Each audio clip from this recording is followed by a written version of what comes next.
नमस्कार। देश में कोरोना पॉजिटिव मरीजों की संख्या इस वक्त 14,000 के पार पहुंच रही है, लेकिन अच्छी बात यह है कि कोरोना का ग्राफ गिर रहा है। रिकवरी रेट ज्यादा है, डेथ रेट बहुत कम है। कोरोना को काफी हद तक कंट्रोल किया गया है और ऐसा हुआ है सुपर एक्टिव मोदी गवर्नमेंट और उसके सुपर फास्ट फैसलों से। आज कोरोना वॉर रूम में सरकार के मंत्री, ब्यूरोक्रेट्स और आर्मी के बड़े अफसर मौजूद थे। कई घंटे मंथन हुआ और स्ट्रैटेजी बनी लॉकडाउन के बाद की। यानी मोदी के पास 3 मई के बाद का भी प्लान तैयार है। अस्पताल, beds, ventilators, doctors, corona virus से लड़ने के लिए सब पूरी तरह तैयार है।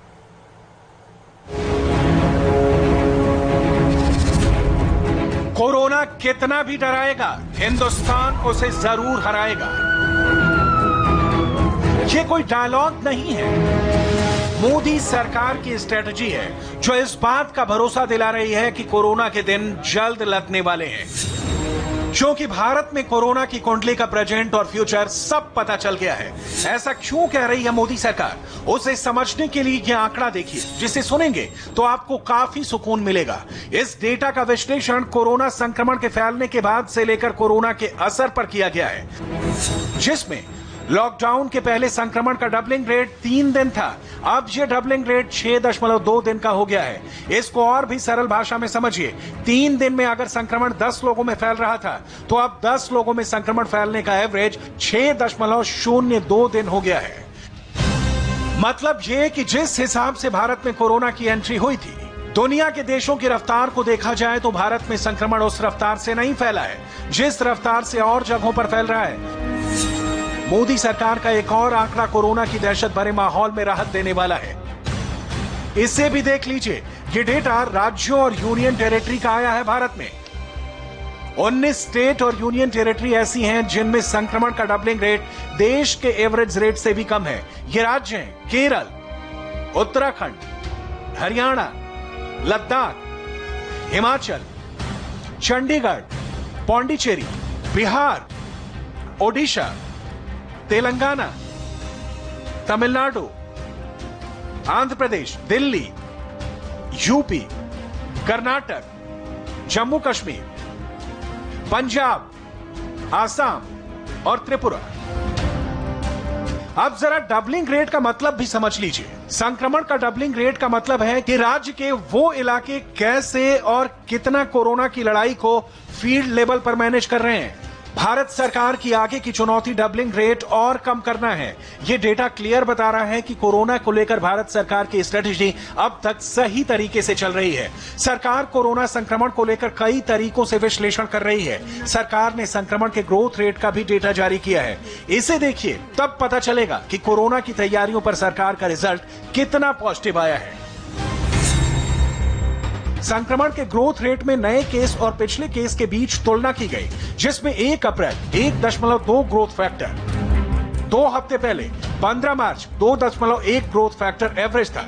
40% ग्रोथ रेट की कमी आई है। यह डेटा तब आया है जब सैंपल और टेस्ट की रफ्तार तेजी से बढ़ी है। सरकार अपनी तैयारियों को लेकर ऐसे ही कॉन्फिडेंस में नहीं है। इस डेटा को देखिए, फिर आगे बताएंगे कि सरकार की कोरोना पर फ्यूचर प्लानिंग क्या है। कोरोना की रिकवर और डेथ रिपोर्ट का एनालिसिस किया गया। 80% रिकवरी, 20% मौत। तो ये दूसरे देशों से अगर कंपेयर करें तो शायद हम कुछ बेहतर कर रहे हैं और हमें इसे और बेहतर करने की हमें एफर्ट करना है कि हम अपना ट्रीटमेंट और केयर फर्दर इंप्रूव करते रहें ताकि हम इस रेशियो में फर्दर इंप्रूवमेंट ला सकें। कोरोना को लेकर भारत सरकार की ये डेटा विश्वास तो जगा रहे हैं, लेकिन एक सच्चाई ये भी है कि कोरोना पर अब तक पूरी तरह से ब्रेक नहीं लग पाया है। कोरोना की जंग कैसे जीतेगा भारत? कैसे कोरोना पर लगेगा फुल स्टॉप? प्रधानमंत्री की निगरानी में स्वास्थ्य मंत्रालय रोड मैप तैयार कर रहा है। इसी सिलसिले में लॉकडाउन और लॉकडाउन के बाद आगे की रणनीति पर निर्माण भवन में मंत्रियों के समूह GOM की बैठक हुई, जिसकी अध्यक्षता केंद्रीय स्वास्थ्य मंत्री हर्षवर्धन ने की। इस मीटिंग में केंद्रीय विदेश मंत्री S जयशंकर, स्वास्थ्य राज्य मंत्री अश्विनी चौबे, गृह राज्य मंत्री नित्यानंद राय, केंद्रीय शहरी विकास मंत्री हरदीप सिंह, रसायन और उर्वरक राज्य मंत्री मनसुख मांडविया, पहली बार चीफ ऑफ डिफेंस स्टाफ बने जनरल बिपिन रावत मौजूद थे। इस मीटिंग में कोविड-19 को आगे लेकर एक्शन प्लान क्या होगा, उस पर रणनीति बनाई गई। हर मंत्रालय को अपने अपने स्तर पर तैयार रहने को कहा गया। राज्यों, जिलों और अस्पतालों को हर स्थिति में तैयार रहने के निर्देश दिए गए और यह भी भरोसा दिया कि भारत सरकार की कोरोना से निपटने की तैयारी पूरी पुख्ता है। सरकार की क्या है तैयारियां, उसे देखिए। 5 lakh rapid antibody test kit उन राज्यों में बांटी गई जहां हाई रिस्क जोन और ज्यादा केस की संभावना जताई जा रही है। इसी सिलसिले में मोदी की रैपिड एंटीबॉडी टेस्ट किट राज्यों में प्लेन से पहुंचाई जा रही है। गुजरात में 25,000 रैपिड एंटीबॉडी टेस्ट किट की खेप हवाई जहाज से भेजी गई। इसके अलावा 10,000 किट महाराष्ट्र से रोड के जरिए साउथ गुजरात पहुंचाई जाएगी। केंद्र सरकार की तरफ से आंध्र प्रदेश को 1 लाख रैपिड टेस्ट किट मिला है। पहला टेस्ट मुख्यमंत्री वाईएस जगनमोहन रेड्डी का किया गया, जिनकी टेस्ट रिपोर्ट नेगेटिव आई।